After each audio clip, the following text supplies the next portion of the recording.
Around the Bend. Made by Popular Band 731. Found in www.creepypasta.org web link. August 14, 2015. 11:37 a.m. Charlie, I'm Detective Schultz. Do you know why you're here today, son? The detective gestured towards the unkempt 16-year-old boy, dressed in a loose blue sweatshirt adorning several holes and baggy jeans, his shaggy hair covering his forehead. The boy looked as if he hadn't bathed in at least a week, and the odor all but confirmed it. Do you have any idea why I brought you in today? The detective asked again. Charlie slouched in his chair across from his interrogator, his arms folded at his chest. He stared blankly towards the middle of the table between them. Is that your question? Are you asking if I know why I'm here? Yes, Charlie. I'm curious if you know why you're sitting in this room, talking with me. The detective lifted a cup of coffee to his mouth and sipped, then sat it back down and gestured towards a second cup that he slid in front of the boy. Charlie continued to stare blankly, and the detective concluded the boy would not talk. Charlie, do you remember the night of the 5th? What you were doing? Charlie grabbed the coffee that was offered to him, but instead of drinking from it, he pushed it back towards the detective. I never cared much for coffee. He leaned back, folding his arms at his chest once again. I like tea. He gazed deeply into the detective's eyes. I don't remember the 5th. That was 9 nights ago. I've done a lot since then. Have you? What do kids your age do around here? Charlie shrugged. I don't do what kids around here do, and you know that. The boy closed his eyes, tilting his head back. I guess you're right. What does Craig like to do? The boy scratched at the premature stubble under his chin. Craig, he said, submissively. That's right. Your buddy, Craig Summers. Where is he? The detective leaned forward, resting his weight on the table, his elbows pointed outward. Across from him, Charlie seemed lost in a daydream as seconds passed by, and with every one of those seconds, the tick of the clock kept them rooted in this otherwise silent room, pausing the world around them. Do you know where Craig is, Charlie? Charlie, now looking towards the fluorescent light above, took a deep sigh. Craig disappeared, Jim. The detective looked bothered by the boy's assertion, leaning back in his chair as it squeaked loudly, breaking the tedium of the clock sticks for only a moment. Why did you call me Jim? He asked, bluntly. Why does anyone call anyone anything? It's your name, is it not? You may call me Detective Schultz, Mr. Schultz, or simply James. Do not call me Jim. James pondered for a moment, gazing into Charlie's inattentive hazel eyes. How did you even know my name was James? The boy continued to stare above, as if looking past the light in the center of the ceiling and into some dark void beyond. There were several moths in the casing surrounding the bulbs, having died while trapped inside. What is life, Jim? James was confused at the question. Excuse me? I asked a question, Jim. What is life? What is it to you? Baffled, James answered the question as best he could. Well, to me, it was my family. My wife and children. Yes, a nice house, an expensive car, a swimming pool, food in the fridge, heat in the winter. A good job, one that provides for that family you have. Watching the games on Sunday? Where's the point in this? The point is that there are two types of people in the world, Jim. The ones that see a certain reality in which trivialities and luxuries are of any worth, and the ones too smart for their own good. The ones that know we're all clinging to something that might kill us. Charlie continued staring towards the fluorescent light and lifeless moths. James looked up towards the light, noticing the flickering nuisance it was, and then back towards the boy. Son, I am trying my hardest to stay calm with you. I'll forget that you suggested my wife and children were trivial things, but you had better stop calling me Jim. The only people who called me Jim were my mother and your wife. Yes, Jim. James, his face red with anger, slammed his hand down upon the table as the boy let out a subtle grin.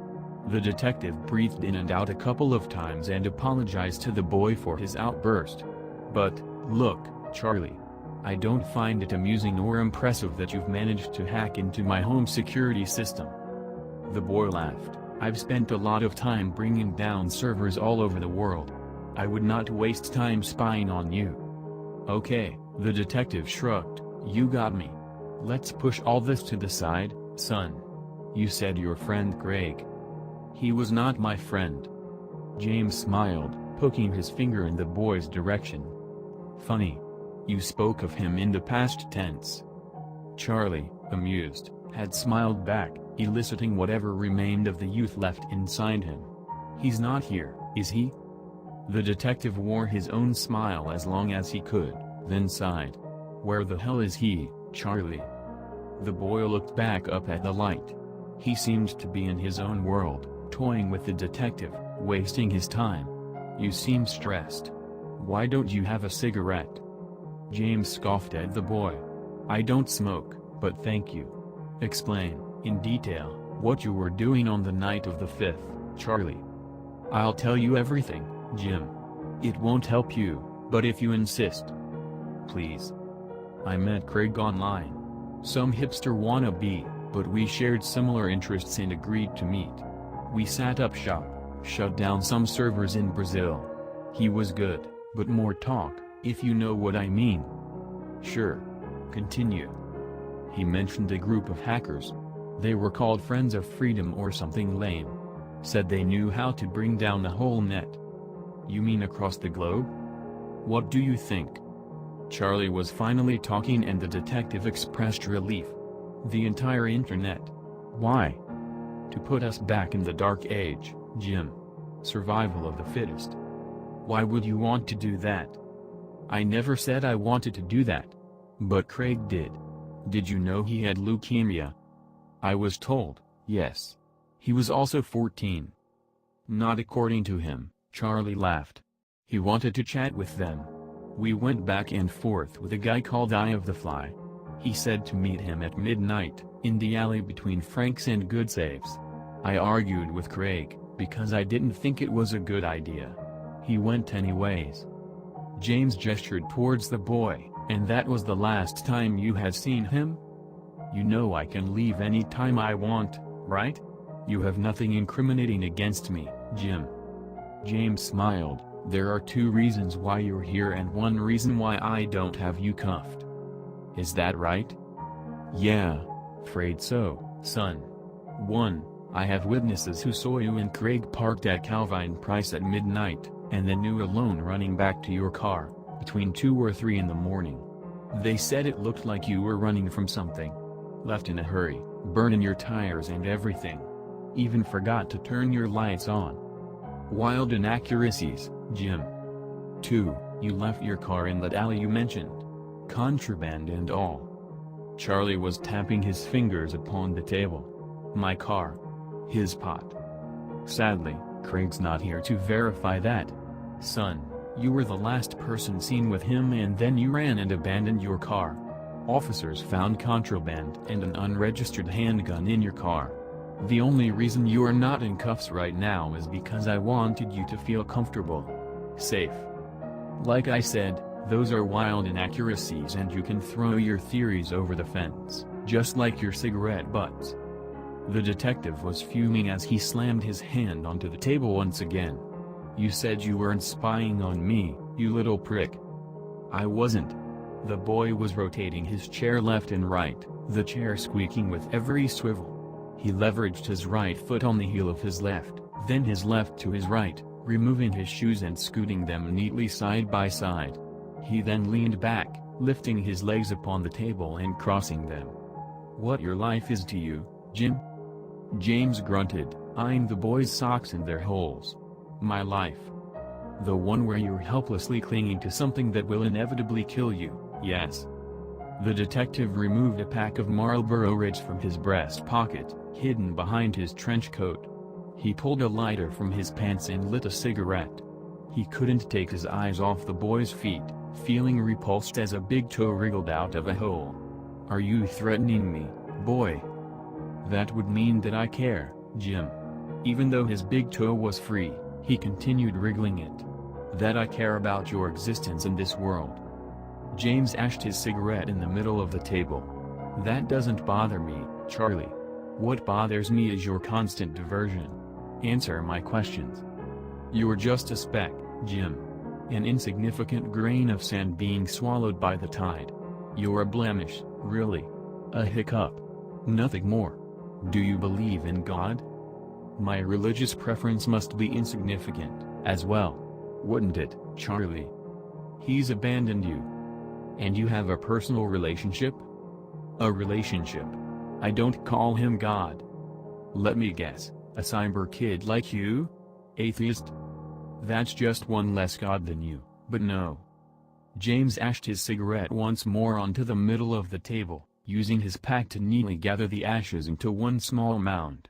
"That's fantastic, son. I've got all day." "You have no idea how long you've got, Jim." "What's that supposed to mean? Does anyone, really? Besides someone like Craig?" "Like Craig? You see, Jim. We're all slaves." "Enlighten me." He ashed his cigarette once more. "I think I've been clear enough. However, isn't it time for us to be free?" "Free from what, Charlie?" "Ourselves." The detective put his cigarette out in the cup of coffee that he offered the boy, maintaining the ash mound he accrued in the middle. "I've had enough of your games, son." Charlie peered in the corner behind James, towards the camera. "Do you know who all is watching us?" "Yes, I do." "I don't think you do, Jim." The detective quickly slid his chair back and stood up. "While I go grab some lunch, I'll let you think about how you want this to continue. Think long and hard, Charlie. I don't want you to rot in here forever." Charlie watched the detective walk towards the door. "You'll never find the bodies." James slowly turned around and saw the boy staring deeply into the light again. "Bodies? As in more than one?" "I'd like a lawyer," the boy said, as he blew the ash mound away in one gentle puff. 3:24 p.m. "My client has agreed to a deal." James squinted, looking puzzled. "A deal? What kind of deal does he think he can get?" "Detective Schultz, right?" "You may call me James, please. And you are Michelle?" James didn't really care for pleasantries at the moment, but asked anyway. "I'm Michelle only to my brother. Alice to everyone else." Alice offered her hand and James accepted the handshake. "James, Charlie isn't looking for a reduced sentence or anything of that nature. He's already stated that he's the only one who knows where the bodies are and he realizes what that means." James was still puzzled. What exactly does he want? "A record player." "A record player?" James laughed at the idea. "And what will we be listening to?" Alice looked down at the notepad in her left hand. "Cosmo's Factory." "You mean the old Creedence tape?" "Record, James." "Right, record. I'll get it to him if that's what he wants." He turned around to open the door of his office and let Alice leave, but she grabbed his arm before he could do so. "That's not all. He would also like some Skittles." "Jesus Christ, I'll get him a truckload of damn Skittles. Anything else?" "2 packs, he said, and not the silly flavors, either. Just the regular old ones in the red package. He also wants a cream soda." 2 packs of Skittles and a cream soda. Okay. He also wants a comic book. "A comic? Some gem that'll take me 3 weeks to find, I assume?" "X-Men #1, he said. I don't know if it's rare, James, but he said he's prepared to wait." James nodded his head in slight disbelief of the demands, but accepted. "Okay. Tell your boy to sit tight." September 4, 2015. 1:17 p.m. James and Charlie sat across from each other in the room once again, each with their arms folded at their chests, the detective gazing intently on the boy. "I've gotten you everything you asked for. Here's your comic," James said as he pulled X-Men #1 out of the inside pocket of his trench coat and slid it across the table. "Play the record, Jim." The detective stood up, walked over to the record player that rested on an old corner table he had brought in. He pulled Cosmo's Factory out of its sleeve, placed it on the player and sat the needle down. The room immediately filled with the twangy, distorted guitars of Ramble Tamble. Ooh oh, down the road I go. The boy opened a pack of Skittles, poured a few in his mouth and washed them down with some ice-cold cream soda. Do you know that old abandoned gas station outside of Calvine Price? You know, the one where that baby was found in the dumpster a couple years ago? Sure. James seated himself and gestured for the boy to continue. Charlie opened up his comic book, first flipping through the pages, then starting from the first. Did you know that the X in X-Men was first referring to the extra powers they had?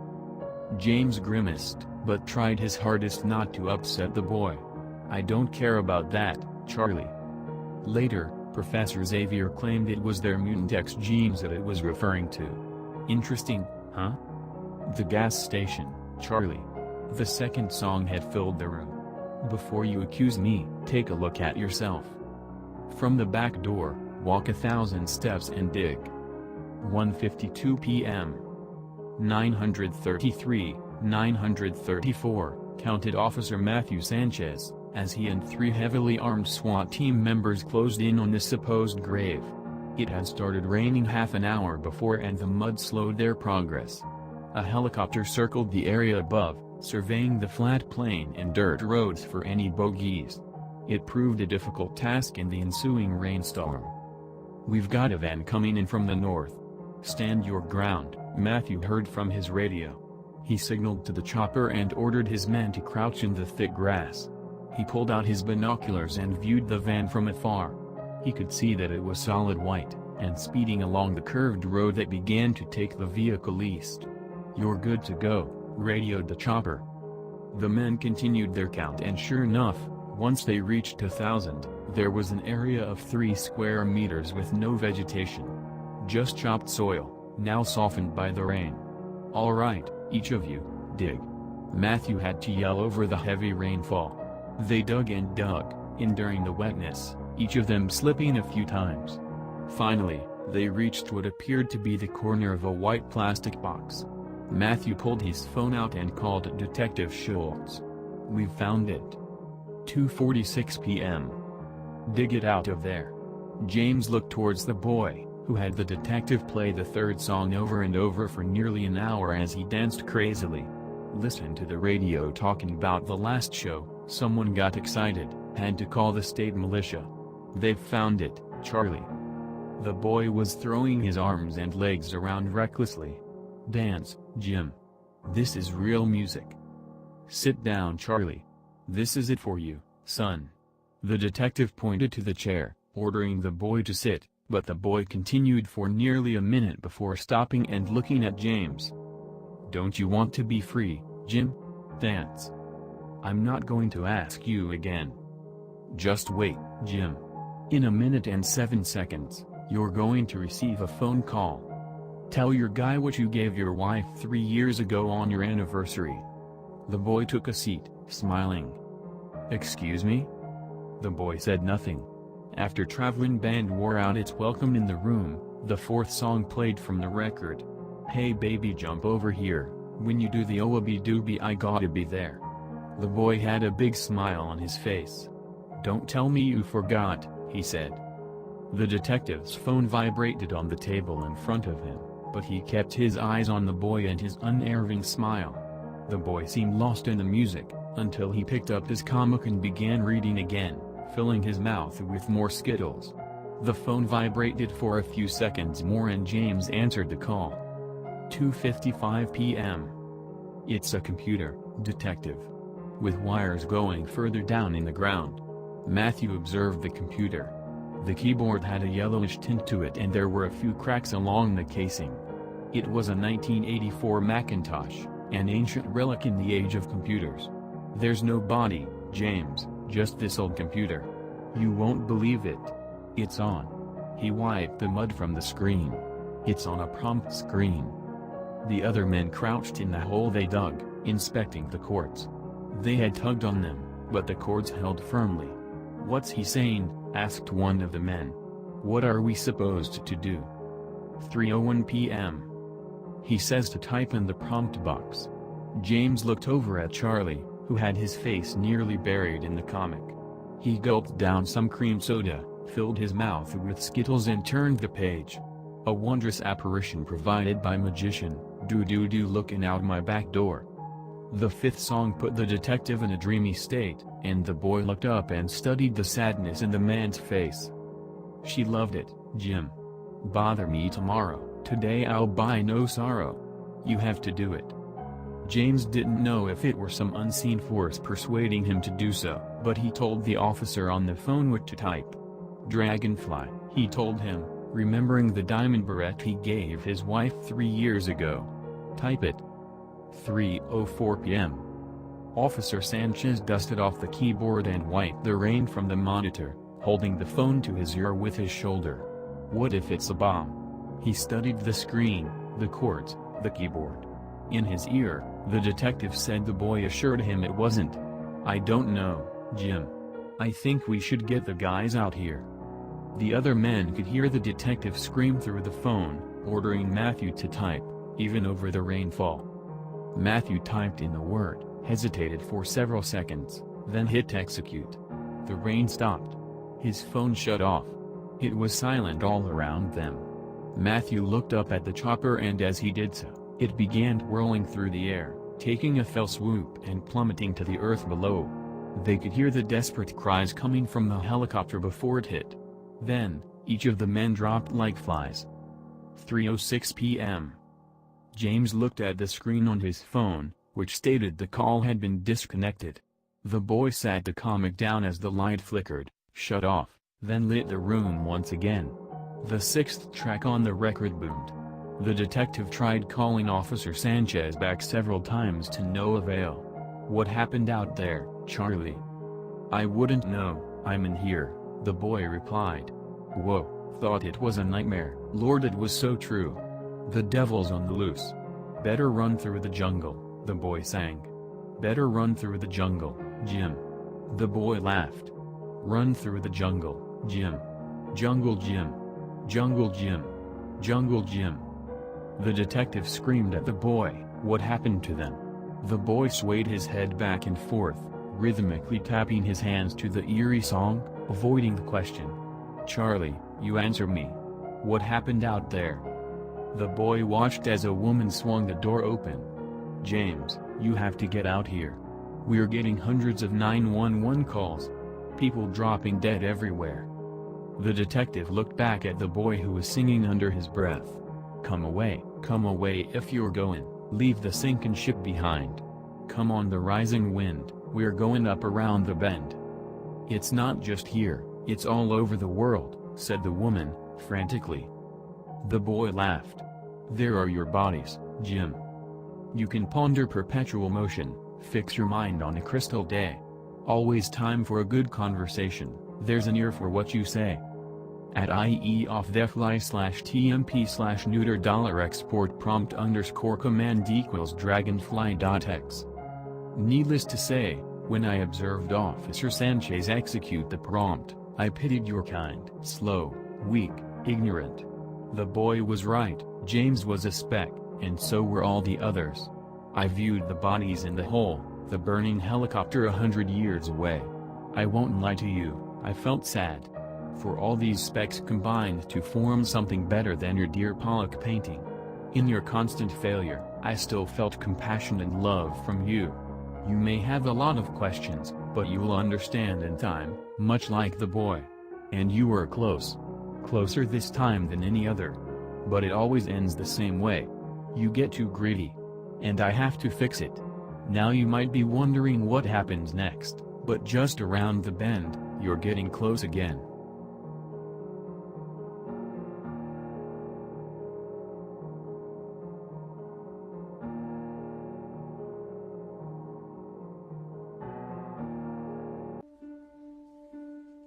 Game over. Made by Crystalline. Found in www.creepypasta.org web link.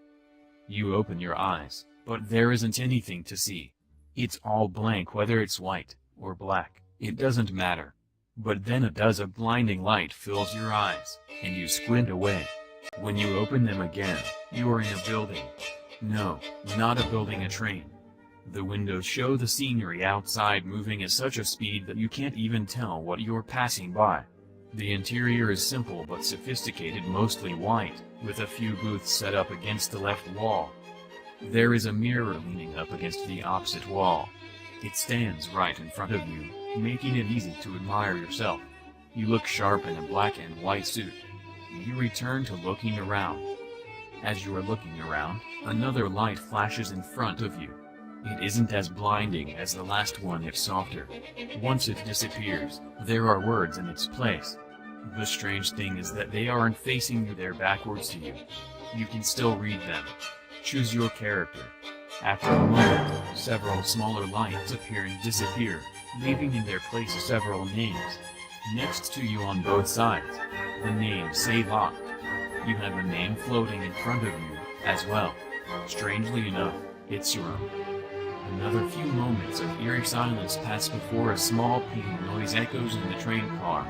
You can't move anymore. The train passes into a pitch-black tunnel, and you can't see either.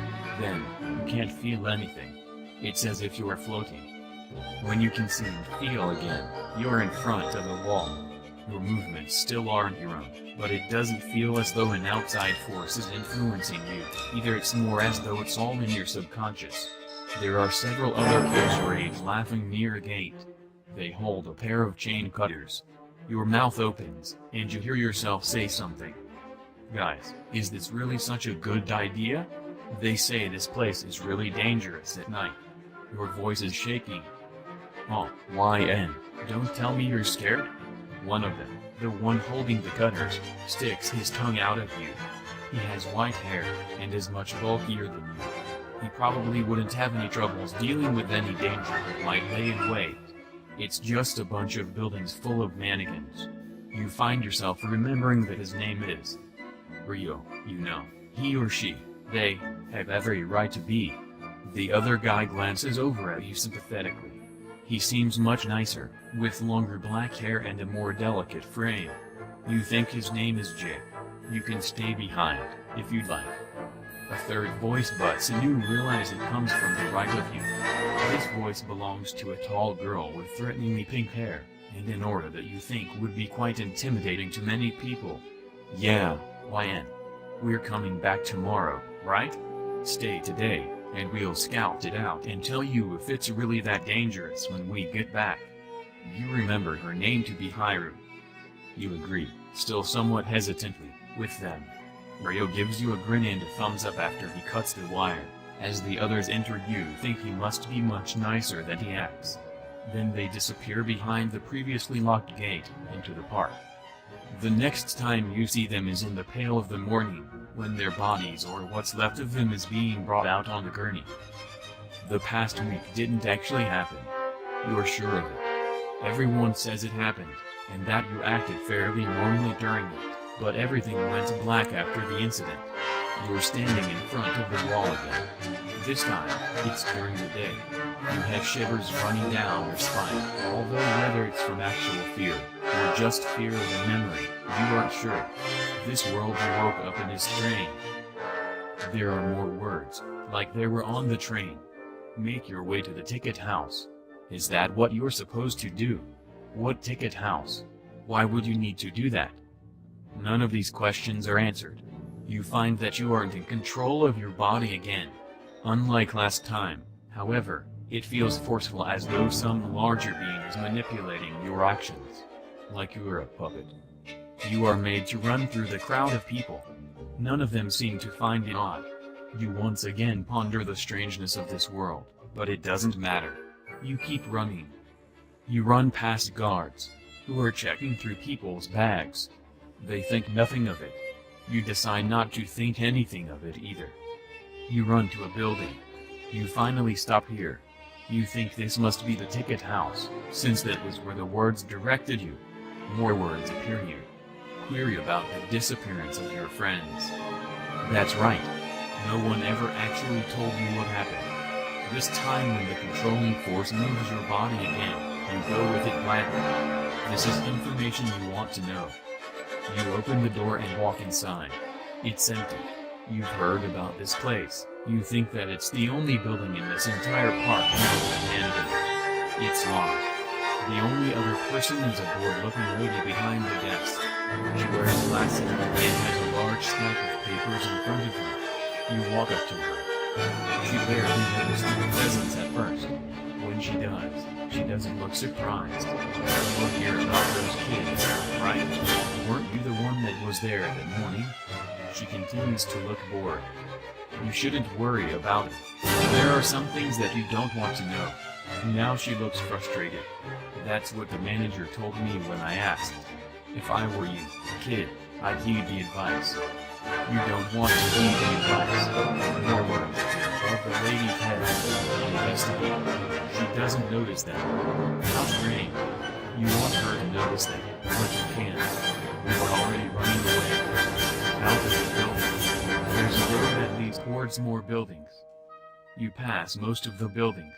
You see a pure white mannequin in one of the windows. It's wearing a suit. You feel like it's watching you. You keep running. You run until the end of the road. You stop. There are caution signs everywhere. There are guards standing in front of the scene. They won't let you pass. Everything goes dark again. You wake up in front of the park again. It's morning again. You look around. There are more words. Make your way to the ticket house. The force controls your body again. You run to the ticket house. Query about the disappearance of your friends. You walk into the ticket house. The same woman from before sits behind the desk. She looks like she expects you. Investigate. You run to the end of the street again. The guards won't let you pass. Everything goes dark. You wake up in front of the park again. It's morning again. You look around. There are more words. Make your way to the ticket house. The force controls your body again. You run to the ticket house. Query about the disappearance of your friends. You walk into the ticket house. The same woman from before sits behind the desk. She looks like she expects you. She looks annoyed. Investigate. You run to the end of the street again. The guards won't let you pass. Everything goes dark. You wake up in front of the park again. It's morning again. You look around. There are more words. Make your way to the ticket house. The force controls your body again. You run to the ticket house. Query about the disappearance of your friends. You walk into the ticket house. The same woman from before sits behind the desk. She looks like she expects you. She looks furious. Investigate. You run to the end of the street again. The guards won't let you pass. Everything goes dark. You wake up in front of the park again.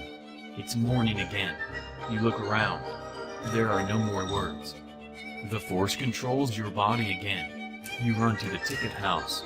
There are no words. You walk into the ticket house. The same woman from before stands behind the desk. She looks like she expects you. She looks furious. There are no words. You run to the end of the street again. The guards let you pass. You look underneath a large blue tarp. There's red, so much red, and everything goes dark. You wake up in front of the park again. It's morning again. You look around. There are more words. Make your way to the ticket house. The force controls your body again. You run to the ticket house. Query about the disappearance of your friends. You walk into the ticket house. The woman is gone. Investigate. You run to the end of the street again. The guards are gone. You look underneath the large blue tarp.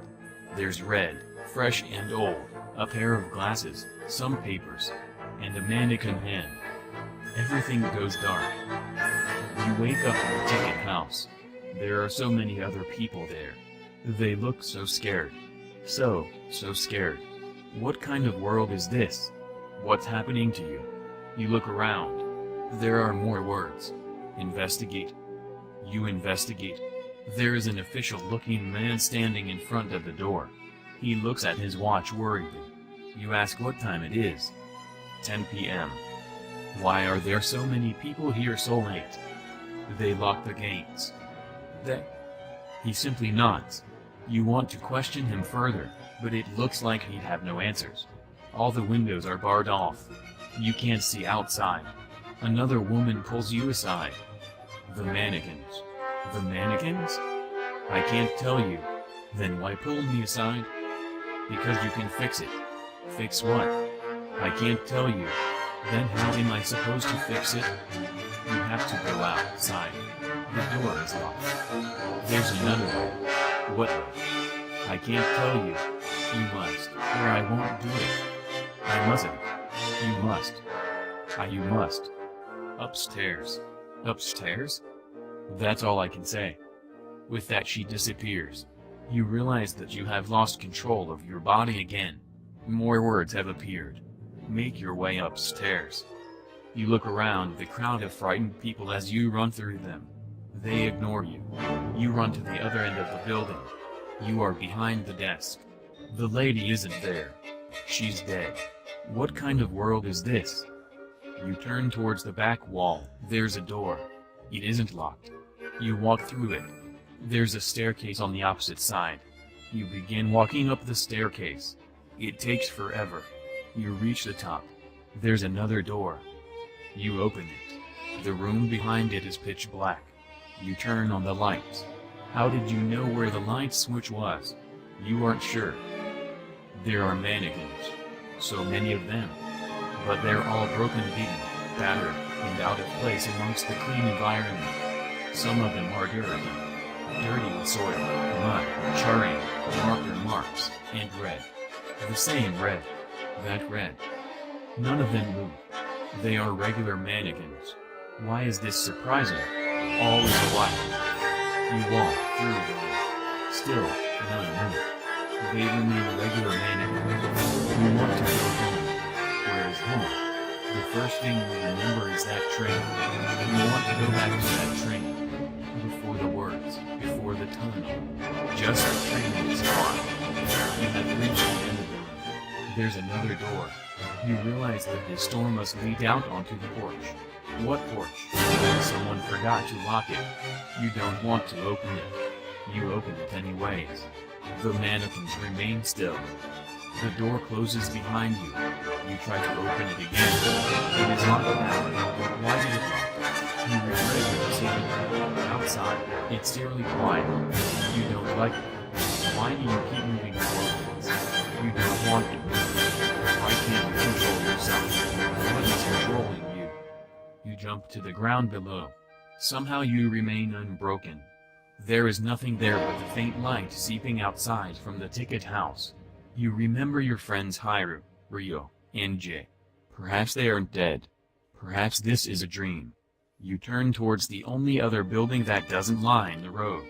It's the control house of the park's transportation system. It's unlocked. You go inside. The system is online. You can't imagine why. There's a single harness, swinging slightly, at the boarding station. It seems to be waiting. You look around. No one else is there. You climb into the harness. It starts moving along the wire, like it normally would during the daytime. Why did you do this? You try to get out, before it exits the house and moves into the sky. You can't move your body. It's dark outside. So dark. At least you are far above the height of a human being or a mannequin. You wonder why your mind added mannequin to that sentence. It shouldn't have needed to. The ground seems like a dangerous place. You want to cry. The wire edges closer to the ground. You want it to go back up. Soon you are passing by the buildings on the road. The lights are on inside. The mannequins, the ones that usually line their interior, are gone. All of them. How were they brought away so quickly? They were just there yesterday. No, not yesterday. The last time you woke up. And they weren't there then. Not all of them. Some of them were missing. The suited mannequin that watched you the first day was missing. You realize the end of the street is approaching. You don't want it to approach. You want to go back. You want to be able to look inside the windows. You don't want to get off this contraption. It was the only thing that kept you safe. Kept you safe? From what? More words appeared. Save the girl. Save the girl. Save what girl? You passed the words and could no longer see them. They could not answer your questions anyways. You have reached the end of the street. No one is there. The tarp is gone. So is the red, and the glasses, and the papers, and the white plastic hand. Suddenly you are on the ground. How did you get out of the harness? How did you fall so far without breaking? What kind of world is this? Did you even fall? You look around. There is a girl there now. She wears a frilly dress. She looks at you with frightened eyes. You realize that the words must have been referring to her. You want to help her, now, but from what? There is nothing around. Suddenly she screams. She is swallowed up by something white. You failed to save her. That's the first task you have failed. There is a mannequin in her place. It wears a frilly dress. It's looking at you. You can tell. It does nothing. More words appear above it. Save the guard. Find the mannequin. The mannequin? It's right in front of you. You have already found it. Perhaps it's talking about another mannequin. Why do you need to find it? You realize you don't want to find it. Finding it is a horrible idea. You look back at the mannequin. It isn't a mannequin anymore. It's a perfect copy of the little girl, but you know it isn't her. Her skin is too white. Her eyes are too blank. She's the mannequin now. You're scared. You feel yourself begin to run. It's dark. You can't see where you're walking. You stop running. Why did you stop running? You want to keep running. You want to go back to the train. If you kept running, you would have. You would have won. You can feel it. But you stopped running. What would you have won? Why did you stop? You blink. There's a mannequin there. You wonder how it got there so fast. It wasn't there a split second ago. It wears the same outfit one of the guards wore. You realize it isn't looking at you. You turn around. One of the guards is there. How did he get there? He looks fearful. He looks at you. You have to save him. What will happen if you don't? It's too late. Something white swallows him. The mannequin stands in his place. You don't want to watch. More words appear above it. Save the waitress. Find the mannequin. The waitress? You turn to the side. You already know what happened. If you look back at the mannequin, he would be a white-skinned replica of the man. You don't want that to happen to anyone else. A bell sounds midnight. It's dark. You enter the closest building. Its lights are on. A lady stands there. She looks like she's hiding from something. She wears a typical waitress garb. As soon as you enter, she looks both furious and tearful. You realize your entrance would have given away her location. You apologize. You will save her. But you don't. The mannequin finds you both. It consumes her. You didn't know what to do. It looks at you. This time you can't help but watch as it slowly changes. This is the third task you failed. More words appear.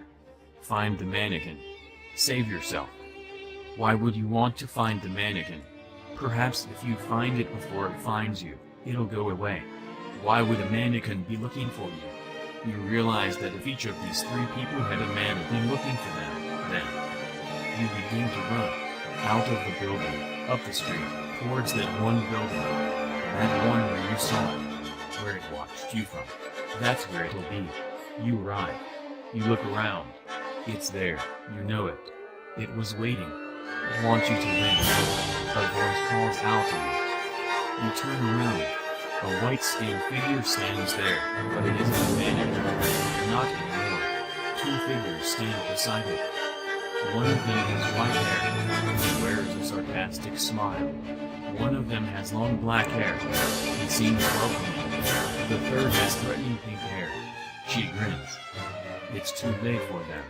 It's too late for you. You suddenly have full control of your body. For the first time since the train, you are you and only you. You whip around. They distracted you. This was their plan all along. You realize it's too late for them. It's too late for them. You see the mannequin stands there. You finger. It found you. If it was written, it would be. It's too late. This was no one's fault. If you had stopped them, none of any of this would have happened. The mannequin approaches. It's too late for you. You scream. Red is all you can see. That, and 2 words. The words, it was all in the words, you realize. Pain. So much of it. What is this world? Why were you in it? Could you really have stopped any of it? Soon the pain fades away. You are the mannequin now, you realize. You don't mind too much. You can still see the words. Game over.